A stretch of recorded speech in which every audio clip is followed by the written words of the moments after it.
Hello friends, welcome back to our channel Learn with Nishman. I hope you are all well. Today we are going to start chapter 6th of part 2. Chapter 6th is about of the exclusions of oral by documentary evidence. Right बच्चे, हमने दो तरीके के evidence discuss किए थे. One was oral and the other is documentary. So here we will see how documentary evidence are major important thing above oral, right? And section 91 and 92 we are going to discuss today. Okay, so section 91 is that if there is any fact, कोई भी fact है बच्चे, we need both oral and documentary evidence. हमारे पास दो तरीके के evidence होते हैं. So what 91 says that if there are both oral and documentary evidence regarding a fact, then in that case the documentary evidence will prevail. Okay, documentary evidence will overpower the oral one, right? Section 59 में भी हमने पढ़ा था, it declares generally कि documentary जो होते हैं they are more reliable, and section 91 is more specific provision, something which law requires to be reduced in writing. कोई भी अगर मटेरियल बचे राइटिंग में है, okay, then only documentary evidence can be proved even if it is not in writing. Okay, अगर हमारा law ये कहता है कि कोई भी जो पर्टिकुलर थिंग है वो रिटन फॉर्म में होनी चाहिए, तो आप उसका डॉक्यूमेंट्री एविडेंस ही प्रूव करेंगे इवन दो आपने बेशक वो रिटन में नहीं करी है. There are certain examples like contract हैं, ग्रांट्स हैं, gift, gift other than disposition like bill of exchange, mortgage, okay, which is reduced to be in writing by a party, then only the documentary evidence is allowed. Okay, suppose there is a contract, a grant, or any other disposition of property. Disposition of property is like will. So will is when legator has died, so it must has been reduced to writing, and then oral evidence आप allow नहीं करेंगे, वो written form में ही होनी चाहिए. Okay बच्चे, now if any contract, grant और disposition not reduced in writing, सुनना बच्चे ध्यान से, अगर वो रिड्यूस्ड राइटिंग में नहीं है then section 91 will not apply. हम 91 को ही अप्लाई नहीं करेंगे and therefore oral evidence can be given. तब आप ओरल एविडेंस दे सकते हैं. But if contract is for more than ₹100 of property value, okay, जिस भी वैल्यू का वो कॉन्ट्रैक्ट है अगर वो ₹100 से ज़्यादा है तो हमारा सेक्शन 17 किसका, रजिस्ट्रेशन एक्ट का क्या कहता है कि if there is any contract which is related to any properties value which is more than ₹100, then according to section 17 of registration act it must be required to be in registered form. आपको उसको क्या करवाना पड़ेगा, registered करवाना पड़ेगा, that is compulsory, and then the oral evidence is not required. Okay बच्चे, so all cases in which any matter required by law to be reduced in writing, if reduced in writing then only documentary evidence, and if not reduced in writing still only the documentary evidence is required. Okay, for example if there is any confession, judicial magistrate of first class के सामने बच्चे कोई confession दे रहा है, a person or you can say accused came to make confession and that confession is not reduced in writing, अब क्या होगा, oral testimony is not allowed. Why? As it is mandated by the law to reduce the confession of the accused in writing form. So जो हमारी चीज़ें law के अंदर writing में बोली गई हैं कंपल्सरी कि उनको रिटन फॉर्म में करना है, आप उनका ओरल टेस्टिमनी नहीं कर सकते हो. Okay, so evidences can be proved bye original documents, और इफ यू हमने जो कल सेक्शन करे हैं 65 की कंडीशंस, अंडर सेक्शन 65 आपकी सारी कंडीशंस प्रीवेल्ड हैं, तो then you can produce the secondary evidence also. We read primary and secondary बच्चे.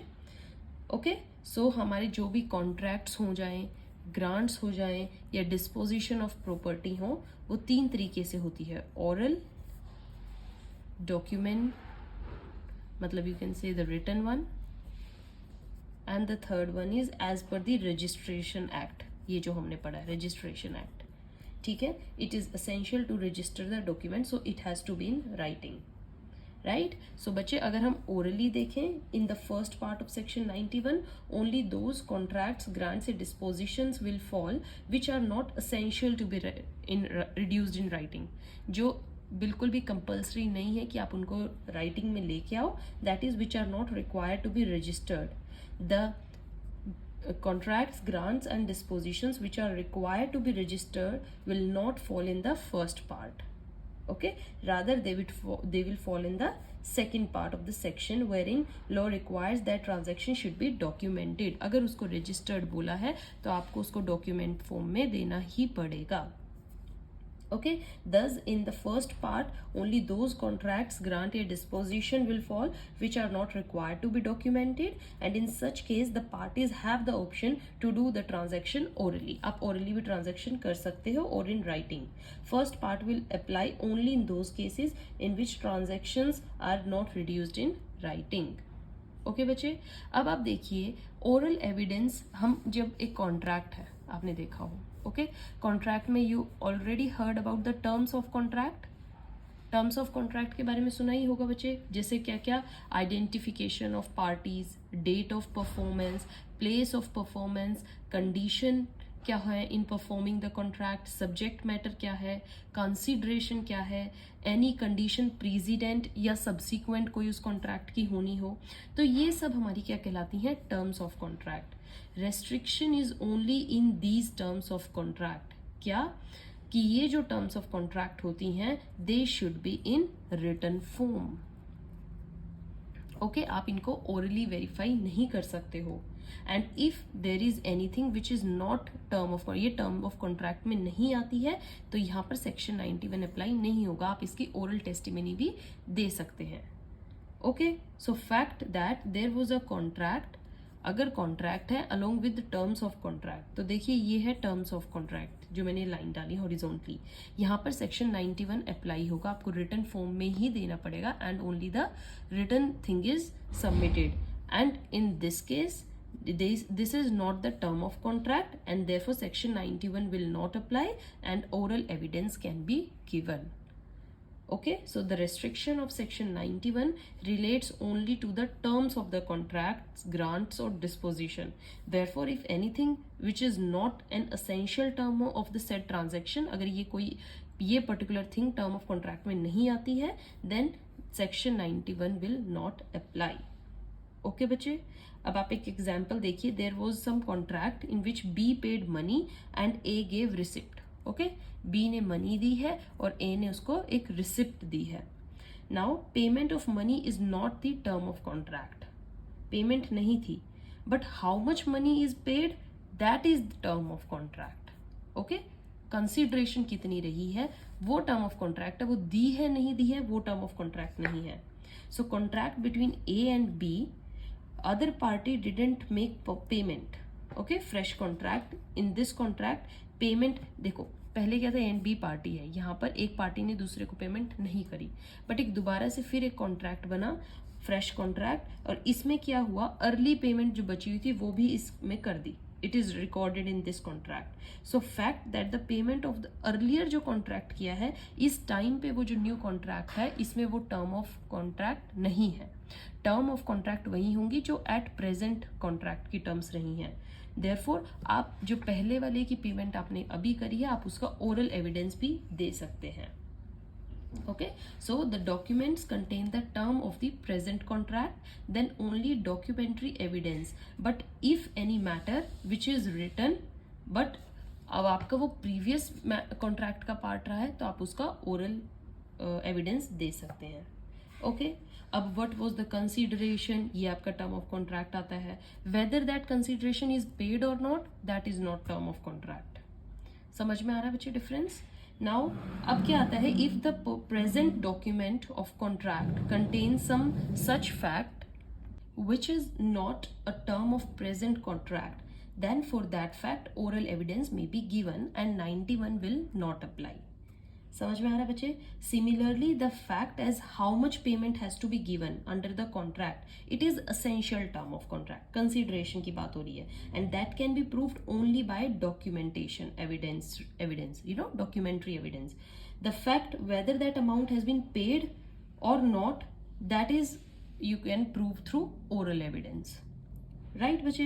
अब सेक्शन 91 में क्या होती है, एक सेकेंड पार्ट जो इसकी बात करता है, that is matter required by law to be reduced in writing. There are certain matters which our law says it is required to be in written form. So it may be in civil law और criminal law. Registration act है जैसे हमारा, वो कहते हैं ना कि कुछ डॉक्यूमेंट्स है that are required to be documented. So there are certain facts which required essentially to be in documentation. जैसे हमारी इंक्वेस्ट रिपोर्ट हो गई क्रिमिनल केसेस में, सीजर मेमो है, जजमेंट है, जजमेंट हमेशा रिटन फॉर्म में होनी चाहिए, पोस्टमार्टम रिपोर्ट है. तो ये कुछ ऐसी चीज़ें हैं जो रिटन फॉर्म में होनी ही चाहिए और आप इनका ओरल प्रूफ नहीं दे सकते हो. Okay, so in these case two things I हैं. First is which is reduced in writing. For example जो मैंने आपको एग्जाम्पल दिए, पोस्टमार्टम रिपोर्ट है, हमारी इंक्वेस्ट रिपोर्ट है, जजमेंट्स हैं जो रिटन फॉर्म में देनी है, बट आपने क्या किया, उनको एक तरफ कर दिया रिड्यूस्ड इन राइटिंग, आपने लिख ही दिया उनको, right. And secondly you not reduce them in writing, you just reduced in writing, नहीं लिखा है. तो अब क्या बताइए, क्या इनका ओरल एविडेंस दिया जा सकता है? No, oral evidence not to be given. चाहे आपने लिखा हो चाहे ना लिखा हो, आपको एविडेंस हमेशा डॉक्यूमेंट फॉर्म में ही देना है. Okay, so what our section 91 says in latter part, any matter which is required by law to be reduced in writing will fall, and therefore if the matter has not been reduced in writing then also the oral evidence will not be allowed. oral evidence भी आप नहीं दे सकते हो. Thus in such cases matter being in writing or not being in writing doesn't matter, oral evidence will not be allowed and you have to give the evidence in documentation form. Okay, अब जैसे आपका हमारा registration act है, I told you about section 17. Section 17 of registration act laid down that transactions which is compulsorily required to be registered. If these documents is not registered, the consequence is provided under section 49. जो अगर आपके documents registered नहीं होंगे तो 49 में उनके आपके consequences भी दिए गए हैं. जैसे कि without registration no legal right will follow, it can not be received even as evidence, वो एविडेंस के तौर पर भी नहीं दिया जाएगा, है ना. सो सेक्शन 17 क्या कहता है, रिटन फॉर्म में होना चाहिए बट रजिस्टर्ड होना चाहिए. ठीक है, अगर रजिस्टर्ड नहीं है then in that document can't be used as evidence. आप उसको एविडेंस के तौर पर यूज नहीं कर सकते हो, आपको वो रजिस्टर्ड भी करवाना पड़ेगा. ओके, जैसे सपोज करिए there is a transaction which was required to be reduced in writing. मैं आपको भी रजिस्ट्रेशन एक्ट का एग्जांपल दे रही हूँ कि एक ट्रांजैक्शन है जिसको आपको राइटिंग में देना है. It has been recorded but not registered, अब रजिस्टर्ड नहीं हुई है. So as per section 91 it has to be proved by document, आपको डॉक्यूमेंट देना है. बट हमारा सेक्शन 49 क्या कहता है, अगर रजिस्टर्ड नहीं हुए तो आप उस डॉक्यूमेंट को प्रूव भी नहीं कर सकते हैं. सो अब ये प्रूव नहीं होगा. So in cases of documents required by law to be registered, if it has been documented, then documents can be proved as per section 91. However, since the documents not registered, then section 49 registration act will apply and such document can not be used an evidence. आप evidence में नहीं दे सकते हो. Return में है तो आप कह दोगे रिटर्न में है 91 के अंडर प्रूव करिए, बट नहीं, तब सेक्शन 49 ओवर पावर करेगा. 49 ये कहता है रिटर्न के साथ साथ वो रजिस्टर्ड भी होना चाहिए. रजिस्टर्ड होगा तभी आप उसको एज एन एविडेंस यूज कर सकते हो. So the net effect is that despite section 91 the documentary evidence can't be proved. Section 91 is general provision and section 49 of registration act is a special provision. समझ में आया बच्चे example? मैं आपको एक एग्जाम्पल देती हूँ बच्चे. जैसे सपोज हमारे डिस्ट्रिक्ट मजिस्ट्रेट हैं and he is to be appointed by governor. Governor ने इनको अपॉइंट किया है, okay, in writing. So now he has held that post of district magistrate. Now fact that he has held that post is sufficient, उन्होंने post ले ली वही sufficient है, and then that writing document is not required to be proved. But if that post is fraudulently hold, अगर आपने उसको fraudulently लिया है, देन राइटिंग में बी रिक्वायर्ड, तब वो डॉक्यूमेंट रिक्वायर होगा, तब आपको वो देना पड़ेगा as a proof, document to be produced. Okay, तो डॉक्यूमेंट्स इस केस में इसलिए यूज होते हैं.